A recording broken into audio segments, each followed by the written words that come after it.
They called him cold-hearted, a man forged in fire, hardened by loss, unshaken by chaos. But even the coldest hearts can bleed when love finds a way. This is the story of Daniel, the soldier who swore he could never feel again, and Maya, the nurse who taught him that healing sometimes comes in the shape of another soul. Daniel had not always been this way. Once he had a home, a family, laughter that filled the air like sunlight. But tragedy shattered it all.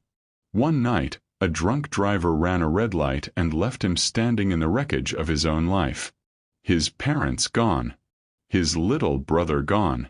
And all he had left was the sound of sirens and a void that no amount of tears could ever fill. That night, something inside him shut down. He made a choice, to numb the pain, to lock his heart away, and to live only for discipline and duty. The military gave him that. A uniform. A rifle. A mission that drowned out his memories. On the battlefield, Daniel was a machine. He carried orders without hesitation. Fearless. Precise. Merciless when he had to be. Men looked at him and thought, here is someone untouchable. But deep inside, behind the steady eyes and unbroken stance, lived a man haunted by ghosts he refused to face. War has a way of breaking even the strongest. One night under the burning desert sky, chaos erupted. Gunfire cracked through the air. Explosions tore through the sand. Daniel led his unit into the storm, but fate had its own plans. A blast ripped through the convoy, tossing bodies like leaves in a hurricane. Daniel fought to drag his brothers in arms to safety, but shrapnel tore into him. Blood filled his vision. Darkness pressed in. And for the first time in years, he felt fear, not of death, but of dying without ever having lived. When he woke, it was not to the sound of war, but to the soft hum of a generator. Sterile white walls. The faint scent of antiseptic. He was in a field hospital. His body burned, but his mind was sharper than ever. And that's when he saw her. Maya. Maya was not like the others who moved around him, efficient but detached. She was steady, gentle, but her eyes.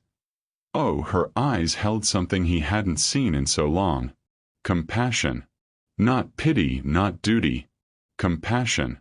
She smiled, not because she had to, but because something in her wanted to reach him. He tried to look away, to retreat into his fortress of ice, but her presence lingered like warmth in winter. "Sergeant Daniel, you're awake," she said softly. "You're safe now." Safe. The word was foreign to him. Safety had died years ago. He grunted, turned his face to the wall, and muttered, "I don't need saving." But Maya didn't walk away. Day after day, she tended to him, changing bandages, checking vitals, bringing him water when his hands shook too much to hold the cup. She asked nothing in return. Sometimes she spoke, not about war, not about wounds, but about life. About the sunrises she loved to watch when the camp was quiet. About the books she read when the nights grew long. About how she became a nurse not because it was easy, but because she believed every life was worth fighting for. Daniel listened in silence. Or so she thought. Inside, something stirred. He had buried his humanity under layers of armor, but her voice chipped at it, piece by piece. Still, he fought it. He told himself she was just doing her job, that the softness in her eyes was an illusion. But then came the night that changed everything. The hospital shook under sudden attack. Sirens blared, chaos reigned. Patients cried out, medics scrambled.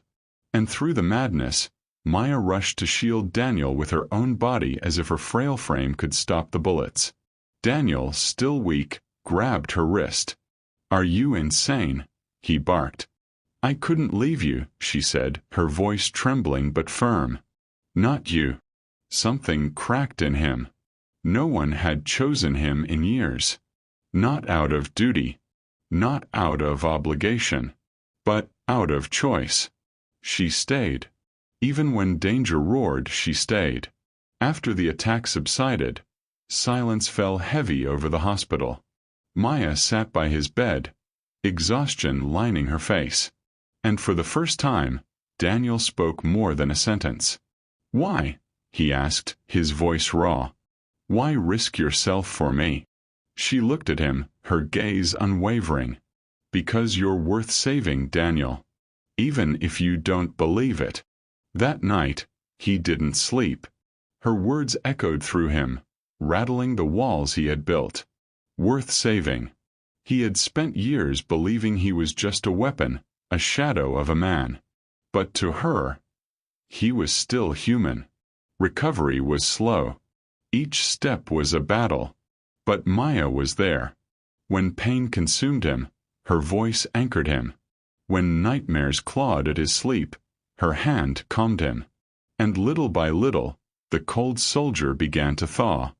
He caught himself watching the way her hair escaped her bun, the way her laugh warmed even the bleakest corners of the ward.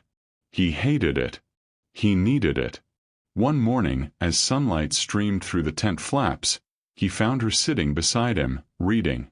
He asked, "Why do you care so much? You don't even know me." She closed her book and smiled. "Maybe I don't know your past, Daniel. But I see you now. And sometimes that's enough." The days turned into weeks. His strength returned, but something deeper healed too. They talked. About scars, about loss, about dreams neither dared to admit before. Maya told him about her brother, lost to illness when she was young. The reason she vowed to fight for every patient she met. Daniel, for the first time, shared the story of that night. The accident, the grief, the silence that followed. He expected her to recoil, to offer empty sympathy. Instead, she simply held his gaze and whispered, "I'm sorry you carried that alone." No one had ever said that to him. And in that moment, the soldier who thought he could never feel again felt something powerful stir. Trust. But love is never born in peace. It's tested in fire. One evening, another assault shook the camp. Patients screamed, medics scattered. Smoke filled the air. And Daniel, still regaining his strength, saw Maya rushing to shield others, risking herself yet again. Something inside him surged. He dragged himself from his bed, pain screaming through his body, and stood between her and the chaos. Gunfire raged, but he didn't flinch. Not this time. Not while she was there. When it was over, when silence returned, Maya turned to him, eyes brimming with tears. "Daniel, you shouldn't have." "I had to," he interrupted, his voice steady. "You saved me, Maya. Again and again. Maybe it's time I start saving you." The words hung heavy in the air. She stepped closer, her hand brushing his cheek, her voice breaking.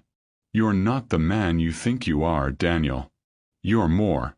You always were."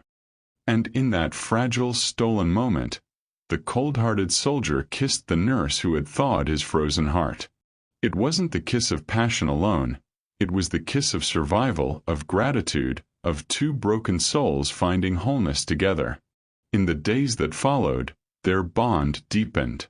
He no longer pretended to be made of stone. She no longer saw him as just a patient. They were partners now. Two hearts scarred but still beating. Two lives intertwined by fate and choice. Daniel still carried his ghosts.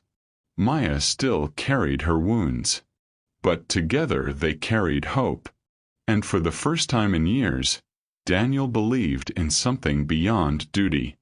He believed in love. Because in the end, even the coldest heart can be remade. And sometimes, all it takes is a nurse with gentle hands, unshaken courage, and a love strong enough to break through the walls we build. This is not just a love story. It is a story of healing, of redemption, and of how even in the darkest battles, love finds a way. If this story touched your heart, don't forget to subscribe. You'll be the first to hear more stories like this. stories that remind us love and hope still exist. Let's make the world feel like home together.